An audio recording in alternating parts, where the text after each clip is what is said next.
नमस्कार दोस्तों, JP stenography YouTube channel पर आपका स्वागत है। यह डिक्टेशन 80 शब्द प्रति मिनट का होगा, जो कि 7 मिनट तक बोला जाएगा।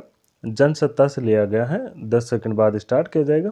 दोस्तों, अगर आप चैनल पर पहली बार आए हैं तो चैनल को सब्सक्राइब जरूर करें, साथ ही बेल आइकन भी ऑन कर दें ताकि आपको डेली नए नए शब्दों की डिक्टेशन और नोटिफिकेशन सबसे पहले मिलती रहे।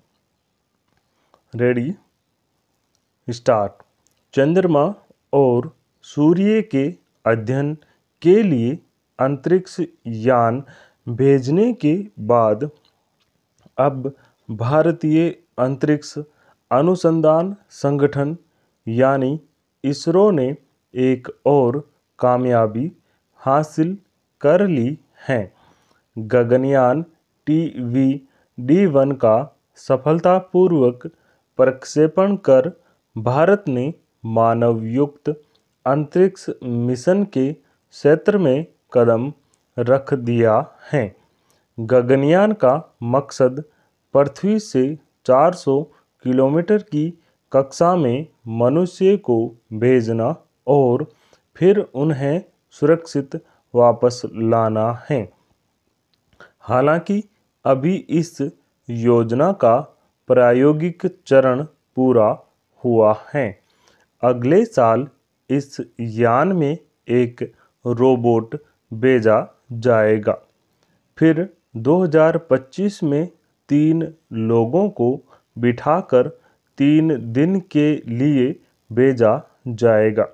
अगर यह मिशन कामयाब होता है तो भारत मानवयुक्त अंतरिक्ष यान भेजने वाला दुनिया का चौथा देश बन जाएगा। इसके पहले अमेरिका, रूस और चीन अंतरिक्ष में मनुष्य को सैर के लिए भेजने का परीक्षण कर चुके हैं। दरअसल अंतरिक्ष में यान भेजना और फिर से धरती पर सकुशल उतार पाना एक कठिन चुनौती है। इसलिए ऐसे अभियानों को लेकर वैज्ञानिक प्राय सशंकित रहते हैं। गगनयान को भी इसलिए पूरी तरह सुरक्षित बनाने का प्रयास किया जा रहा है।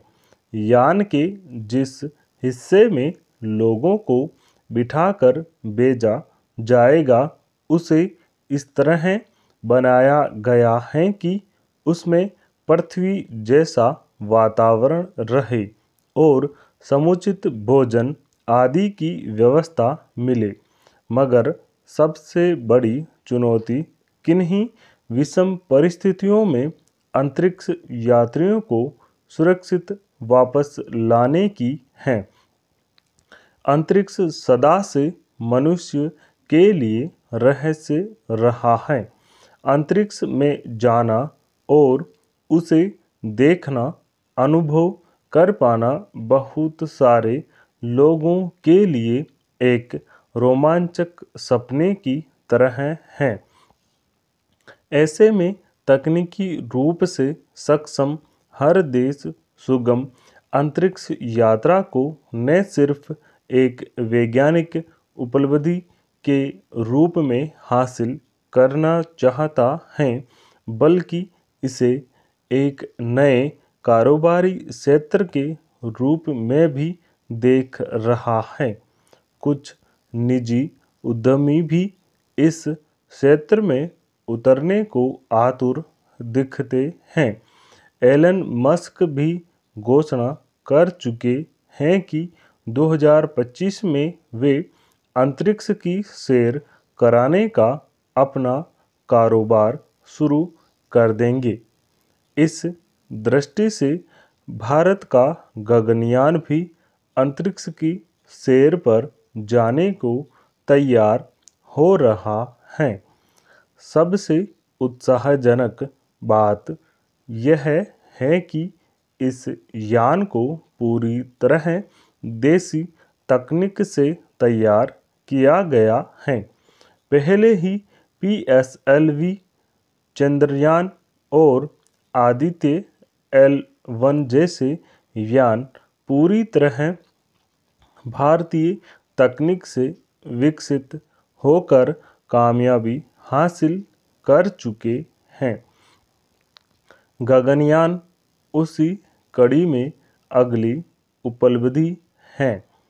अंतरिक्ष में पहुंच बनाना और निरंतर नई नई संभावनाओं की तलाश करते रहना अब केवल जिज्ञासा शमन के लिए नहीं बल्कि कारोबारी दृष्टि से भी जरूरी हो चुका है। भारत ने देसी तकनीक से प्रक्षेपण यान विकसित कर अब दुनिया के उपग्रह प्रक्षेपण कारोबार में अपनी एक मजबूत स्थिति बना ली है। यह दुनिया में सबसे सस्ती दरों पर उपग्रह प्रक्षेपण करता है, जिससे बहुत सारे देश इसकी मदद पर निर्भर हैं। इसी तरह चंद्रमा, मंगल, शुक्र आदि ग्रहों पर यान भेजकर न केवल उनकी वास्तविकता समझने की कोशिश की जा रही है, बल्कि वहां उपलब्ध खनिजों के उपभोग का भी अवसर जुटाने के प्रयास किए जा रहे हैं। गगनयान का मकसद किसी शोध से नहीं बल्कि लोगों को अंतरिक्ष की सैर कराने से जुड़ा है। 400 किलोमीटर ऊपर की कक्षा में अभी 3 दिनों के सफ़र की योजना है। आगे तकनीकी क्षमता विकसित होने पर निस्संदेह इसकी अवधि और दूरी बढ़ाने पर विचार होगा। यह वैज्ञानिक उपलब्धि के अलावा अर्थव्यवस्था को मजबूत प्रदान करने में भी सहायक होगा। स्टॉप।